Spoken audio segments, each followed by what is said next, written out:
Assalamu alaikum. Hope so all of you will be doing great. This is me Bilal Ahmad and welcome to the All Park Forces. आज की इस video में इंशाल्लाह हम FNS test experience of 15 अक्टूबर 2025 को details के साथ cover करेंगे। शायद ये हमारा आज का लास्ट एक्सपीरियंस हो बिकॉज इसके बाद मेरे पास ऐसे स्टूडेंट्स नहीं है जिनका टेस्ट रह गया हो। जितने भी मेरे पेड क्लासेस के स्टूडेंट्स थे और फ्री स्टूडेंट्स थे उन तमाम का टेस्ट आज ख़त्म हो गए हैं। और अभी तक जब मैंने अंदाज़ा लगाया सो मेरे अभी तक जितने स्टूडेंट्स ने टेस्ट दिया है सो अराउंड अबाउट 20 से लेके 25 तक फेल हुए होंगे। बकाया अल्हम्दुलिल्लाह सारे पास है और मुझे खुशी सिर्फ़ और सिर्फ़ इस बात की है कि मैंने इन लोगों को जो पढ़ाया था वो गलत नहीं था, वो सही था। अब आइए अपने एक्सपीरियंस को स्टार्ट करते हैं। इंशाल्लाह इसके बाद हम मेरिट पर डिस्कशन करेंगे कि मेरिट लिस्ट कैसे बनता है, हम मेरिट लिस्ट कैसे चेक कर सकते हैं। एफएन इसमें सिफारिश चलती हैं या फिर नहीं चलती, सो इंशाल्लाह फिर हम नेक्स्ट वीडियो में discuss. The first MCQ is which part of the heart pumps blood to the lungs. So आपको पूरा मैं हार्ट समझा देता हूँ कि कौन से साइड में ऑक्सीजनेटेड ब्लड होगा, कौन से साइड में डीऑक्सीजनेटेड ब्लड होगा। तो सबसे पहले तो ये समझ ले कि ऑक्सीजनेटेड ब्लड क्या होता है और डीऑक्सीजनेटेड ब्लड क्या होता है। ऑक्सीजनेटेड ब्लड को हम सिंपल ऐसा कह सकते हैं, वो ब्लड जिसमें ऑक्सीजन ज़्यादा हो और इसको हम साफ खून कहते हैं सिंपल उर्दू में। डीऑक्सीजनेटेड ब्लड वो होता है जिसमें ऑक्सीजन की कमी होती है और सिंपल उर्दू में से हम गंदा खून कहते हैं। सबसे पहले स्टूडेंट्स होता क्या है, पूरी बॉडी से जो ब्लड होता है वो आपके हार्ट के राइट चेम्बर यानी राइट एट्रियम में आ जाता है। फिर राइट एट्रियम से जो ब्लड होता है ये चला जाता है राइट वेंट्रिकल में। सो इट्स मीन आपके हार्ट का जो राइट साइड है इसमें आपको डीऑक्सीजनेटेड ब्लड मिलेगा या फिर इसे हम ऑक्सीजन डेफिशिएंट ब्लड भी कहते हैं। तो जो राइट वेंट्रिकल है इससे ब्लड चला जाता है लंग्स में। लंग्स में ब्लड का जाना ज़रूरी है बिकॉज वहाँ पर ऑक्सीजन होता है। सो ये जो ब्लड था लंग्स में चला गया, वहाँ पर इसने ऑक्सीजन को पिक कर लिया। अभी वापस कहाँ पर आएगा, क्या आप मुझे बता सकते हैं? सो ये आपके आ जाएगा लेफ्ट एट्रियम में। यहाँ पर लिख लूँगा LR mean left atrium. Left atrium से चला जाता है लेफ्ट वेंट्रिकल में। सो सबसे पहले देखिए पूरी बॉडी से ब्लड आ गया आपके राइट एट्रियम में। राइट एट्रियम में इसको पंप कर दिया राइट वेंट्रिकल में। राइट वेंट्रिकल से ब्लड चला जाता है लंग्स में। लंग्स से आ जाता है लेफ्ट एट्रियम में। ठीक है, यहाँ पर ये होगा लेफ्ट एट्रियम से आ जाता है लेफ्ट वेंट्रिकल में। और फिर जो आपके हार्ट का सबसे बड़ा आर्टरी है एओर्टा, उसके ज़रिए पूरी बॉडी को ये खून पहुँचता है और ये जो प्रोसेस है इस तरीके से होता रहेगा। So which part of there pumps blood to the lungs, ये मैंने पहले बता दिया, ये right ventricle. Q number 2 is myoglobin stores. So आपने तो हेमोग्लोबिन को पढ़ा होगा जो ऑक्सीजन को पिक करता है और इसको आपकी पूरी बॉडी को पहुंचाता है। हार्ट का बेसिकली ये काम है लेकिन ऑक्सीजन का पिक करना ये हेमोग्लोबिन का काम है। अब मायोग्लोबिन भी आपका एक पिगमेंट है, जिस तरीके से हेमोग्लोबिन है सो इसी तरीके से मायोग्लोबिन भी आपका रेड कलर का पिगमेंट है। लेकिन ये आपके ऑर्डिनरी सेल्स में नहीं होता बल्कि ये आपका होता है मसल सेल में। और मसल सेल्स में करता है क्या है, ये ऑक्सीजन को स्टोर। इसकी number 3 is during heavy exercises lactic acid accumulates in muscle due to. So एक आप नॉर्मल रूटीन में जिस तरह अभी मैं वीडियो बना रहा हूँ सो मेरी एनर्जी खर्च हो रही है लेकिन मैं कोई एक्सरसाइज नहीं कर रहा, तो ना तो मेरी सांस ऊपर नीचे हो रही है।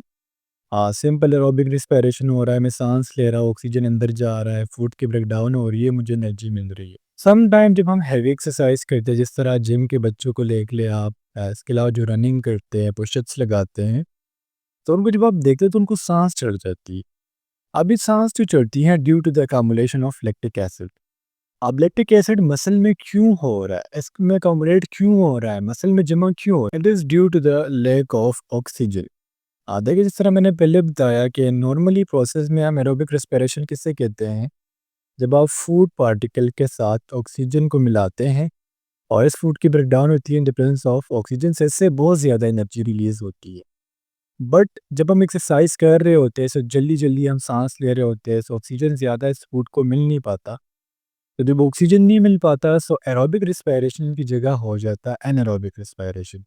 और एनारोबिक रिस्पिरेशन हमको पता है कि जब फूड की ब्रेकडाउन करते हो in the absence of oxygen, तो इससे बनता है लैक्टिक एसिड। और बहुत कम अमाउंट इसमें एनर्जी रिलीज होती है। तो जो लैक्टिक एसिड है कहाँ पर जाएगा, ये आपके मसल्स के सेल में अकोमुलेट होगा। So that's why heavy exercise में जो लैक्टिक एसिड की अकोमुलेशन होती है, this is due to the lack of oxygen. और अगर आपको कहें कि कौन सी प्रोसेस की वजह से होती है, इसका वो anaerobic respiration. Skew number 4 is the bundle of fish is found in. So students, आपने मसल्स को थोड़ा सा डिटेल से पढ़ना होगा। जिस तरह स्केलेटल मसल्स है, स्मूथ मसल्स हैं, कार्डियक मसल्स हैं, तीनों टाइप्स आपने देखने हैं।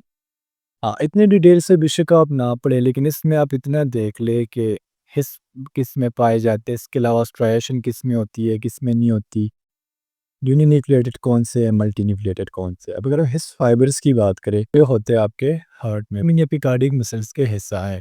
जिस तरह मैंने पहले बताया, His fibres, these are the types of fibres. तो ये होते कहाँ पर है? सो स्टूडेंट्स, आप हार्ट में आपने एक वॉल पढ़ा होगा, एट्रियोवेंट्रिकुलर वॉल। ये बेसिकली वहाँ पर प्रेजेंट होते हैं, यानी ये आपके राइट और लेफ्ट वेंट्रिकल में प्रेजेंट होंगे। और इसका काम क्या होता है? आपके हार्ट को कॉन्ट्रैक्शन के लिए रेडी करें। Skill number 5 is the enzyme carbonic anhydrase is found इन।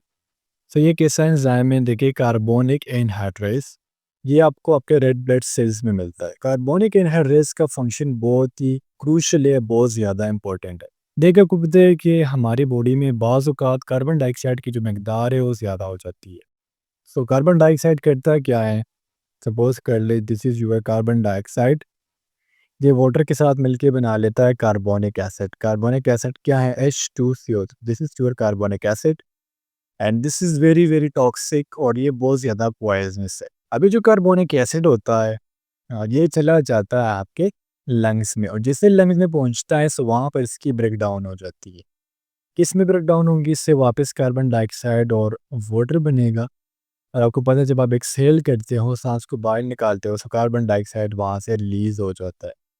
अब यहाँ पर एक कार्बोनिक एसिड यानी H2CO3 को ब्रेक करना है कार्बन डाइऑक्साइड और वाटर में, ये काम करता है कार्बोनिक एनहाइड्रेस। एंड जिस तरह मैंने पहले बताया, ये क्रूशियल और बहुत ज़्यादा इंपॉर्टेंट इंसान। Skill number 6 is 8 smallest to largest and divided by the third number, the answer will be. तो इसमें स्मॉलेस्ट नंबर कौन सा है? वो 2 है। इस एमसीक्यूज के स्टेटमेंट के मुताबिक हमने स्मॉलेस्ट को लार्जेस्ट के साथ ऐड करना है, फिर थर्ड नंबर से डिवाइड करना है। सो स्मॉलेस्ट 2 है, लार्जेस्ट 10 है। इन दोनों को आपस में ऐड करेंगे, सो ये आ जाएगा 12। 4 से डिवाइड करेंगे, सो आपका आंसर आ जाएगा। Skill number 7 is which one is different from the rest. So ये तो मैं आपको बार बार बता चुका हूँ। जब भी आपको इस टाइप का स्टेटमेंट दिया जाए, सिंपल आपने 4 ऑप्शन में से एक ऑप्शन चूज करना है जो बकाया से डिफरेंट हो। यहाँ पर हमारा जो प्लेट है डिफरेंट है, बिकॉज ये एक नॉन एडिबल चीज़ है। बकाया salt, sugar and honey, these are edible. Number 8 is complete the given series. अब इस सीरीज आपने 2 सेक्शंस में करना है। सबसे पहले आपने +4 ऐड करना है, देन आपने 2 को माइनस करना है। इस तरह 1 + 4 करेंगे 5, 5 - 2 करेंगे 3, 3 + 4 करेंगे 7, -2 करेंगे 5, 5 + 4 करेंगे 9, 9 - 2 करेंगे, सो हमारा आंसर आ जाएगा 7। मीन सबसे पहले आपने 4 को ऐड करना है, then you have to subtract minus. Q number 9 is the energy loss in transformer mainly occurs due to. तो ट्रांसफार्मर को हमने प्रीवियस वीडियो में भी डिस्कस किया था कि ये एक ऐसा डिवाइस होता है जो म्यूचुअल इंडक्शन पर काम करता है। ट्रांसफार्मर में मेनली आपको 2 कॉइल्स मिलते हैं, primary coil and secondary coil.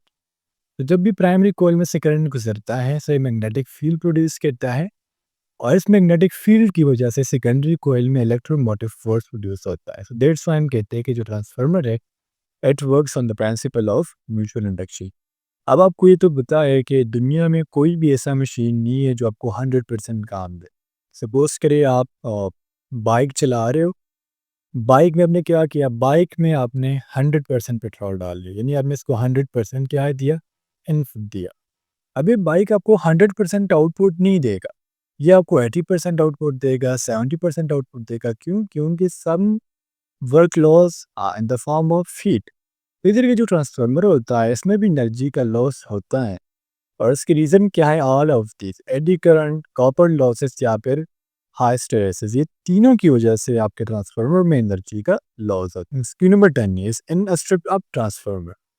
तो ट्रांसफार्मर के हमने 2 टाइप्स भी देखे थे, step up transformer and step down transformer. Step up transformer क्या करता है, जब भी आप इसको लो वोल्टेज दोगे से उसके हाई वोल्टेज में कन्वर्ट करता है। लेकिन ये करता है क्या है, ये आपके करंट को डिक्रीज कर देता है। तो हमारा करेक्ट ऑप्शन क्या है, वो है option A.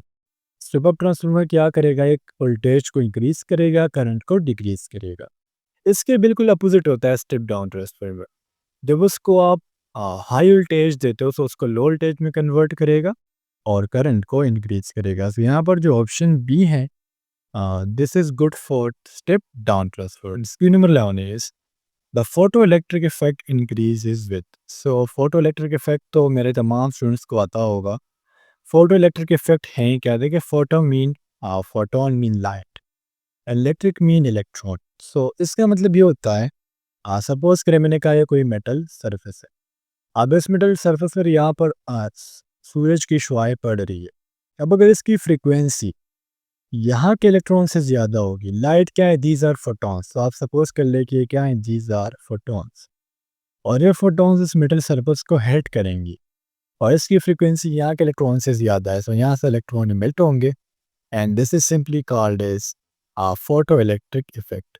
Photo electric effect ये डायरेक्टली इम्पैक्ट करता है इंटेंसिटी ऑफ लाइट के ऊपर। जितनी इंटेंसिटी ज़्यादा होंगी उतनी ही फोटो इलेक्ट्रिक इफेक्ट ज़्यादा हो। Number 12 is who broke the window. अब ये आपको एक्टिव पैसिव का एक एमसीक्यूज दिया गया है और यहाँ पर अगर आप फोकस करें हु ब्रोक द विंडो, ये आपको दिया गया है active voice and you have to change it into passive voice. अब बहुत सेंटेंसेस ऐसे होते हैं जो फिक्स्ड होते हैं, जिस तरह अगर मैं कहूँ ओपन द डोर, तो हम कहते हैं let the door be open. So सबको याद होता है। इस तरीके से यहाँ पर दिया गया हु ब्रोक द विंडो। तो इसके लिए मैं आपको फॉर्मूला भी लिखवा देता हूँ। एक्टिव का जो फॉर्मूला है वो है सब्जेक्ट प्लस इसके बाद आप लगाएंगे हु प्लस वर्ब लिखता है फिर ऑब्जेक्ट लिखता है। सो ये सिंपल एक्टिव वॉइस का फॉर्मूला है। पैसिव वॉइस में आप क्या करते हो, ये मैंने पहले भी बताया हुआ था कि जो ऑब्जेक्ट होता है ना, ये सब्जेक्ट की जगह आ जाता है। तो सबसे पहले पैसिव वॉइस में लगेगा ऑब्जेक्ट, फिर आप लगाएंगे वॉज या फिर आप लगाएंगे वर्ब प्लस वर्ब का थर्ड फॉर्म लगेगा प्लस बाय लगेगा प्लस सब्जेक्ट लगेगा। सो अगर इसके अकॉर्डिंग हम इसको थोड़ा सा अरेंज कर ले तो हमारा आंसर बनता है ऑप्शन सी में, by whom the window was broken. So हमारा करेक्ट ऑप्शन वो ऑप्शन सी है। लेकिन यहाँ पर आप बाय को आगे क्यों करोगे, बिकॉज यहाँ पर ये fix. Number 13 is if you work hard you will succeed. अगर आप मेहनत करेंगे तो आप कामयाब हो जाएंगे। तो अब ये क्या है, ये कौन सा सेंटेंस है, सिंपल है, कंपाउंड है या फिर कॉम्प्लेक्स है। तो ये आपका कॉम्प्लेक्स सेंटेंस है। कॉम्प्लेक्स सेंटेंस क्यों है, because if you work hard, so ये डिपेंडेंट है, यू विल सक्सीड, ये इंडिपेंडेंट है। If you work hard I think so this is independent, because अगर आप काम करेंगे तो तब जाके आप कामयाब होंगे। तो यहाँ पर आपको टू क्लॉजेस दिए गए हैं, एक डिपेंडेंट क्लॉज है, if you work hard this is your independent, you will succeed this is your dependent. Because कामयाबी किस पर डिपेंड कर रही है, वर्क पर डिपेंड कर रही है। तो मैंने पहले भी बताया हुआ था, जहाँ पर आपको टू क्लॉजेस दिए जाए, एक डिपेंडेंट एक इंडिपेंडेंट, सो हमेशा अपनी याद रखना है कि ये कॉम्प्लेक्स होता है। Q number 14 is she will have completed her work by evening. So देखिए एक काम जो है वो कंप्लीशन की तरफ जा रहा है, अभी कंटिन्यू है बट वो कंप्लीट होगा फ्यूचर में। सो ये कौन सा टेंस है, this is future perfect tense. अब फ्यूचर परफेक्ट टेंस को आप आइडेंटिफाई कैसे करेंगे, इसके लिए मैं आपको फॉर्मूला लिखवा देता हूँ। सबसे पहले इसमें लगता है सब्जेक्ट, सब्जेक्ट मीन जो काम करता है।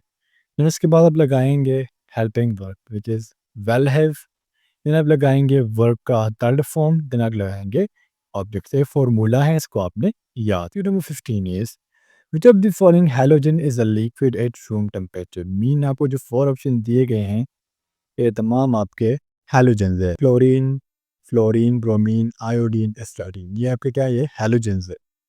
यहाँ पर अगर हम ब्रोमीन की बात करें तो ब्रोमीन रूम टेम्परेचर पर लिक्विड है। रूम टेम्परेचर केमिस्ट्री में कितना है, 25 डिग्री सेंटीग्रेड। मीन अगर आप ब्रोमीन को 25 डिग्री सेंटीग्रेड पर रखेंगे तो ये लिक्विड में होगा। और इसका कलर इस टाइम पर कौन सा होता है, इसका कलर होता है रेडिश। बकाया अगर हम फ्लोरीन की बात करें और क्लोरीन की बात करें, फ्लोरीन और क्लोरीन ये दोनों गैस फॉर्म में होते हैं रूम टेम्परेचर पर। और जो आयोडीन है दिस इज सॉलिड। इसकी number 16 is bleaching powder is chemically. इन जो आप ब्लीचिंग पाउडर यूज़ करते हो घर में, इसके अगर आपसे फार्मूला पूछ लिया जाए तो वो क्या होगा? सो इसका जो फार्मूला है वो है कैल्शियम ऑक्सीक्लोराइड। सो हमारा करेक्ट ऑप्शन क्या है? वो है ऑप्शन बी, या फिर कैल्शियम ऑक्सीक्लोराइड के अलावा CaOCl2, ये इस तरीके से भी लिखा जा सकता है, CaOCl2, ये इस तरीके से भी आप लिख सकते हैं। Number 17 is the gas responsible for the characteristic smell of रॉटन egg. तो जब अंडा गंदा हो जाता है तो उससे बहुत ही गंदी स्मेल आती है। अगर आपने किसी को तोड़ दिया ना उसके सर के ऊपर, तो अंडे की स्मेल तो वैसे भी नहीं जाती 3 बार, तब आप सर को शैम्पू करोगे बालों को तब जाके जाएंगी। बट जो रोटन एग होता है ना स्टूडेंट्स, उसका इतना गंदा स्मेल होता है, and this is due to the H2S, hydrogen sulphide. Hydrogen sulphide आप प्याज जब खाते हो उसमें भी होता है। सो हाइड्रोजन सल्फाइड और भी different चीज़ों में होता है जो मैं आपको बता नहीं सकता, बट जो रोटन एग्स होते हैं इसमें आपको मेनली हाइड्रोजन सल्फाइड मिलेगा। सो स्टूडेंट्स, ये था आज का हमारा लास्ट एक्सपीरियंस। इंशाल्लाह नेक्स्ट वीडियो में मिलके मेडिकल टेस्ट को डिस्कस करेंगे। एप्लीकेशन जो आपको बायोडाटा फॉर्म दिया जाता है उसको हमें फिल कैसे करना है, और मेडिकल में क्या क्या चीज़ें होंगी। सो इंशाल्लाह नेक्स्ट वीडियो में मिलते हैं। अल्लाह हाफिज़।